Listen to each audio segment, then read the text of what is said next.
दोस्तों, सबसे पहले तो मैं आपसे माफ़ी चाहता हूँ कि आज मैं आपके सामने वीडियो पोस्ट करने में थोड़ा लेट हो रहा हूँ, क्योंकि आज कुछ मोस्ट इम्पॉर्टेंट काम हो गया था। इस वजह से मैं वीडियो नहीं पोस्ट कर पाया, लेकिन कल से आपको रेगुलर वीडियो मिल जाएगी। तो चलिए, आज हम 15 अक्टूबर को बनने वाले हरियाणा करंट अफेयर के क्वेश्चनों को रिवीजन कर लेते हैं। तो आज 15 अक्टूबर है और 15 अक्टूबर को बनाया जाता है वर्ल्ड स्टूडेंट्स डे के रूप में, यानी कि विश्व छात्र दिवस के रूप में 15 अक्टूबर को बनाया जाता है। पूर्व राष्ट्रपति डॉक्टर APJ अब्दुल कलाम के जन्म दिवस 15 अक्टूबर को विश्व छात्र दिवस के तौर पर बनाया जाता है। वर्ष 2010 में संयुक्त राष्ट्र ने डॉक्टर APJ अब्दुल कलाम के 69वें जन्म दिवस को विश्व छात्र दिवस के तौर पर बनाए जाने की घोषणा की थी। तभी से लेकर आज तक 15 अक्टूबर को पूरे विश्व में वर्ल्ड स्टूडेंट डे के तौर पर बनाया जाता है। तो चलिए, आज की वीडियो हम स्टार्ट कर लेते हैं। लेकिन उससे पहले मैं आपको बता दूं कि अगर आपने हमारी हरियाणा करंट अफेयर्स की कोई भी वीडियो मिस की है तो आपको वो देखने की जरूरत नहीं है। आप उन सभी को PDF के रूप में भी पढ़ सकते हैं। 1 महीने की PDF आपको 15 रुपये में, 6 महीने की 40 रुपये में और 1 साल की 60 रुपये में मिल जाएगी। डिस्क्रिप्शंस में मैंने इन सब के लिंक दिए हुए हैं, आप चाहे तो इन्हें वहाँ पर जाकर डाउनलोड कर सकते हैं। अगर आपको डाउनलोड करने में कोई प्रॉब्लम हो रही है या फिर डाउनलोड करना नहीं आता है तो आप हमें व्हाट्सएप पे मैसेज कर दीजिए, हम वहीं पर आपको PDF सेंड कर देंगे। तो चलिए शुरू करते हैं आज की वीडियो। तो पहला प्रश्न है, किस राज्य सरकार ने हाल ही में जल परीक्षण के लिए मोबाइल वैन सेवा शुरू की है? तो ये शुरू की है हरियाणा ने। हरियाणा सरकार ने जल की गुणवत्ता के परीक्षण के मद्देनज़र अति आधुनिक चलित जल परीक्षण प्रयोगशाला वैन की शुरुआत की है। यह वैन जल परीक्षण की बहुआयामी प्रणाली से लैस है, जिसमें सेंसर और विभिन्न उपकरण लगे हुए हैं। यह जानकारी जल शक्ति मंत्रालय के द्वारा खुद दी गई है। हरियाणा में पानी की गुणवत्ता मुख्य रूप से पूरी तरह से घुलनशील ठोस पदार्थ क्लोरोनाइट, नाइट्रेट और लौह और क्षारता से प्रभावित होती है। मंत्रालय ने एक बयान में कहा है कि जल जीवन मिशन के तहत किए जा रहे कार्यों का उद्देश्य वर्ष 2024 तक प्रत्येक ग्रामीण आवास में नल द्वारा जल प्रदान करना है। इसके बाद है, ICAR के वैज्ञानिकों ने हाल ही में पूसा डीकम्पोजर कैप्सूल तैयार किया है। हरियाणा में सिरसा की किस कंपनी को कैप्सूल बेचने की जिम्मेदारी सौंपी गई है? तो ये जिम्मेदारी सौंपी गई है MD बायोक्लोज प्राइवेट लिमिटेड को। ICAR नई दिल्ली के माइक्रोबायोलॉजी विभाग के वैज्ञानिकों ने पूसा डीकम्पोजर कैप्सूल तैयार किया है। इसमें 20 दिन में ही पराली का खेत में ही प्रबंधन किया जा सकेगा व 15 दिन बाद खेत में फसल की बुआई भी की जा सकेगी। कैप्सूल ज़मीन की उर्वरा शक्ति भी बढ़ाने में महत्वपूर्ण भूमिका निभाते हैं। एक कैप्सूल की कीमत मात्र 20 रुपये है। 4 कैप्सूल से करीब 2.5 एकड़ में पराली प्रबंध किया जा सकता है। इसके बाद है, ICAR ने सिरसा की MD बायोलॉजिकल प्राइवेट लिमिटेड को कैप्सूल बेचने की जिम्मेदारी सौंपी है। टोल फ्री नंबर पर कॉल कर किसान कैप्सूल्स की होम डिलीवरी भी करा सकते हैं। किसानों को कृषि विभाग की ओर से भी कैप्सूल्स के प्रति जागरूक किया जा रहा है। कैप्सूल को बनाने में अहम भूमिका निभाने वाली ICAR की प्रधान वैज्ञानिक डॉक्टर अन्नपूर्णा बताती हैं कि कैप्सूल्स पराली को खेत में ही नष्ट कर देगा। कैप्सूल को 5 लीटर गुड़ में घोल के मिलाया जाएगा। इस घोल को पराली में स्प्रे कर दिया जाएगा तो पराली 15 से 20 दिन के अंदर ही खेतों में ही गल जाएगी। इसके बाद है, हरियाणा के किस जिले में 270 साल से चली आ रही रामलीला का मंचन इस बार कोविड-19 के कारण नहीं होगा? तो ये नहीं होगा झज्जर के अंदर। झज्जर बहादुरगढ़ रोड स्थित प्राचीन रामलीला मैदान में दिन की रामलीला का मंचन होता है। यहाँ हर साल मथुरा वृंदावन से कलाकार अभिनय की छाप छोड़ते हैं, लेकिन इस बार यह रामलीला नहीं होगी। इस बार रावण दहन और दशहरा मेला भी नहीं होगा। झज्जर की स्थापना छज्जू नाम के एक किसान के द्वारा की गई थी। पहले इसका नाम छज्जू नगर था, लेकिन बाद में यह चेंज होकर झज्जर हो गया। इसके अलावा यहाँ की झज्जरी बहुत मशहूर थी, जो भी इसका नाम जिसके द्वारा इसका नाम यहाँ पर झज्जर पड़ गया। इसके अलावा झज्जर के अंदर भिंडावास पक्षी अभयारण्य भी है, भीमेश्वरी देवी का मंदिर भी है और यहाँ पर बुआ का गुंबद भी है, तो इन्हें भी अच्छे से ध्यान रखिए। इसके बजाय हरियाणा के पहले ICC प्रोजेक्ट का सिविल वर्क लगभग पूरा हो गया है। यह घोषणा किसके द्वारा की गई है? तो इसका उत्तर जानने से पहले दोस्तों, अगर आपको हमारी वीडियो पसंद आ रही है तो वीडियो को लाइक जरूर कीजिएगा और अगर आप चैनल पर पहली बार आए हैं तो चैनल को सब्सक्राइब करके घंटे पर जरूर प्रेस कीजिए, तभी आपको आने वाली लेटेस्ट नोटिफिकेशन है वो सबसे पहले मिल सकेगी। तो इसका आंसर है निशांत कुमार यादव। इसके बाद है, हाल ही में HAU वर्चुअल कृषि मेले ने PAU का रिकॉर्ड तोड़ा है। यह देश का कौन सा वर्चुअल मेला था? तो ये था पहला वर्चुअल मेला। भविष्य में फिजिकल के साथ वर्चुअल मेला भी आयोजित करेगा HAU। HAU के पहले वर्चुअल कृषि मेले ने कीर्तिमान स्थापित किया है।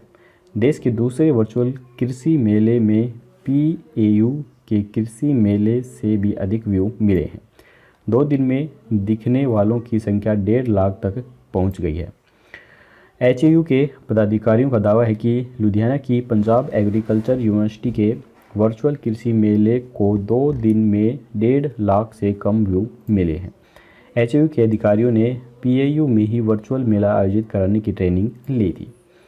HAU की वेबसाइट पर 32,000 से अधिक किसानों ने रजिस्ट्रेशन करवाया है। HAU के कुलपति प्रोफेसर समर सिंह का कहना है कि मेले में USA, चीन व इंडोनेशिया के करीब 370 लोग शामिल हुए हैं। इसके बाद हाल ही में विजय रथ की प्रतिमा और गीता स्वरूप का विमोचन किसने किया है? तो ये किया है CM मनोहर लाल खट्टर के द्वारा। हरियाणा विधानसभा परिसर का माहौल अब गीता में हो गया है। परिसर में अब गीता के श्लोक गूंजते दिखाई देंगे। साथ ही श्रीमद् भगवद गीता के दर्शन भी हो सकेंगे। मंगलवार को हरियाणा के मुख्यमंत्री मनोहर लाल ने विधानसभा परिसर में गीता ज्ञान को प्रस्तुत करती श्री कृष्ण अर्जुन के विजय रथ की विशाल प्रतिमा का भी लोकार्पण किया है। इस दौरान यहां श्रीमद् भगवद गीता का विशाल स्वरूप भी स्थापित किया गया। CM के साथ विधानसभा के अध्यक्ष ज्ञानचंद गुप्ता समेत अन्य विधायक भी यहां पर मौजूद थे। मुख्यमंत्री ने कहा है कि दुनिया भर में पवित्र भगवद गीता का प्रचार करने के उद्देश्य से वर्तमान राज्य सरकार वर्ष 2016 से अंतर्राष्ट्रीय स्तर का गीता महोत्सव यहां पर आयोजित कर रही है। इसके अलावा उन्होंने विधानसभा की मासिक पत्रिका सदन संदेश का पहला संस्करण जारी किया है और मौजूदा विधायकों के वाहनों पर लगाने के लिए झंडी भी लॉन्च की है। तो यहाँ पर सबसे इम्पोर्टेंट है कि जो पत्रिका है वो कौन सी लॉन्च की गई है? सदन संदेश, जो कि पहला संस्करण है। तो इसे अच्छे से ध्यान रखिए। इसके बाद है हरियाणा में कुल कितने आर्मी स्कूल हैं जिन्हें कोरोना का विशेष प्लान मंजूर होने पर खोला जाएगा? तो ये हैं 15 आर्मी स्कूल। देश के 137 आर्मी पब्लिक स्कूलों में से 29 स्कूल पंजाब और हरियाणा में 14 चल रहे हैं। ये स्कूल दोनों सूबों के विभिन्न सैन्य छावनियों में मौजूद हैं। सेना मुख्यालय के अधीनस्थ आर्मी वेलफेयर एजुकेशन सोसाइटी की देखरेख में इन स्कूलों को संचालित किया जा रहा है, जिसमें सभी स्कूलों को ये बताना है कि वे किस तरह अपने स्कूल खोलेंगे, पहले कौन सी कक्षाओं को बुलाया जाएगा और छात्रों को कैसे पढ़ाया जाएगा, किस तरह से कोविड-19 प्रोटोकॉल का पालन किया जाएगा, इत्यादि बातों को प्लान में शामिल किया गया है। जिन स्कूलों के प्लान को मुख्यालय की स्वीकृति मिलेगी उन्हीं स्कूलों को खोलने की मंजूरी मिल सकेगी।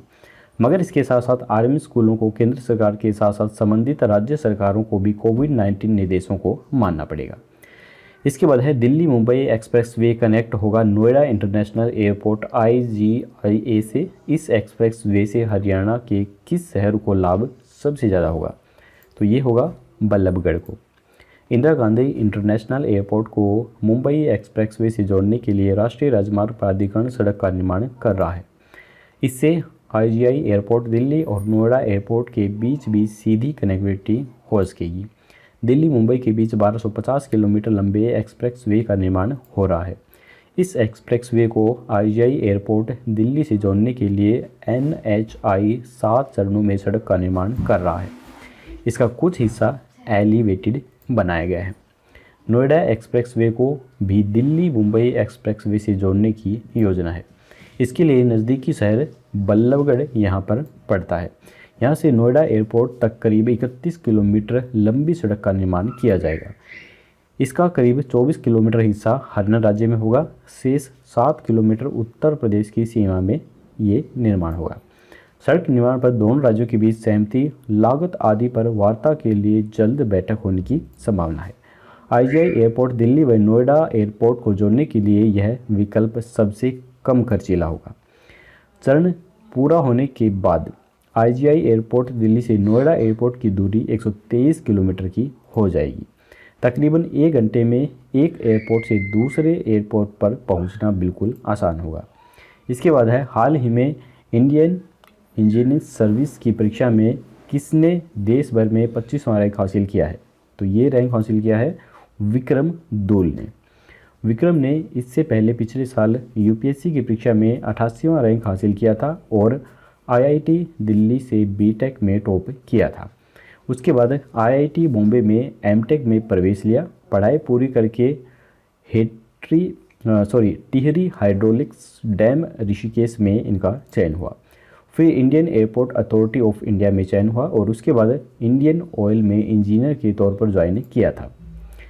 विक्रम ने बताया कि उनका अगला लक्ष्य भारतीय प्रशासनिक सेवा की तैयारी करके प्रशासनिक सेवाओं में सुधार करना है।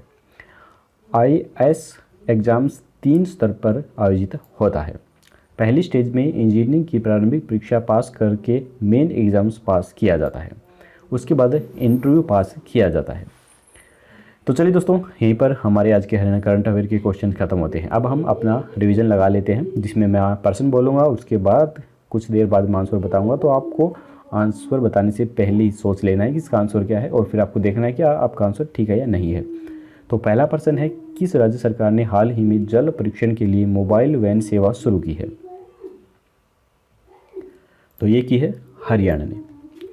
आईसीआर के वैज्ञानिकों ने हाल ही में पूसा डिकम्पोजर कैप्सूल तैयार किया है। हरियाणा में सिरसा की किस कंपनी को कैप्सूल बेचने की जिम्मेदारी सौंपी गई है? तो ये सौंपी गई है एमडी बायोक्लोज प्राइवेट लिमिटेड को। इसके बाद हरियाणा के किस जिले में 270 साल से चली आ रही रामलीला का मंचन इस बार कोविड-19 के कारण नहीं होगा?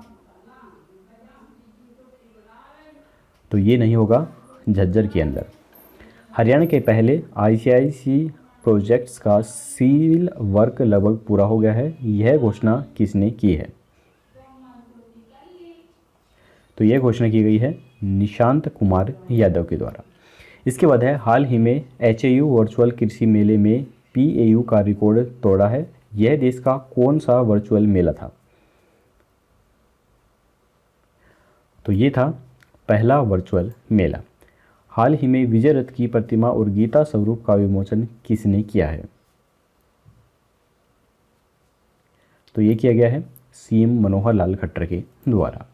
हरियाणा में कुल कितने आर्मी स्कूल हैं जिन्हें कोरोना का विशेष प्लान मंजूर होने पर खोला जाएगा?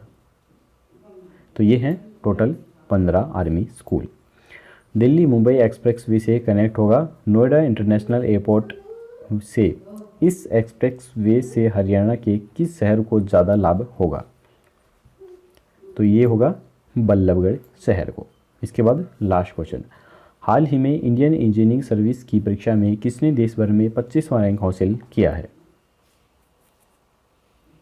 तो ये हासिल किया है विक्रम दुल ने। दोस्तों, मुझे ऐसा है कि आपको वीडियो काफ़ी अच्छी लगी होगी और सभी क्वेश्चंस आप अच्छे से यहाँ पर आपने याद कर लिए होंगे। तो चलिए अब हम देख लेते हैं कल का क्वेश्चंस। कल हमने आपसे पूछा था कि ईजी ऑफ डूइंग रैंकिंग में हरियाणा तीसरे से अब किस स्थान पर पहुँच गए? तो काफ़ी सारे स्टूडेंट ने बिल्कुल सही आंसर दिया था। ये पहुंच गया है तीसरे से 16वें स्थान पर। ईजी ऑफ डूइंग रैंकिंग में हरियाणा को भारी झटका लगा है। हरियाणा इसमें तीसरे से गिरकर 16वें स्थान पर आ गया है। दुष्यंत चौटाला ने कहा है कि राज्य में उद्योगों को और सुविधाएं देंगे।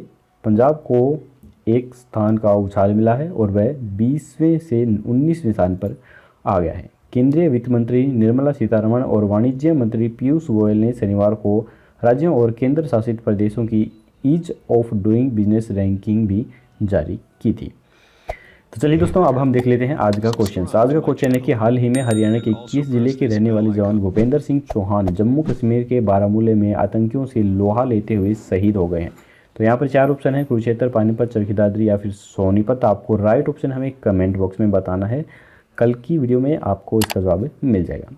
तो दोस्तों, आज की वीडियो यहीं पर खत्म होती है। अगर आपको वीडियो पसंद आई हो तो लाइक जरूर कीजिएगा और अपने दोस्तों के साथ शेयर करना बिल्कुल मत भूलिए। तो चलिए कल मिलेंगे सुबह 5 बजे ऐसी एक नई वीडियो के साथ। तब तक के लिए जय हिंद, जय भारत।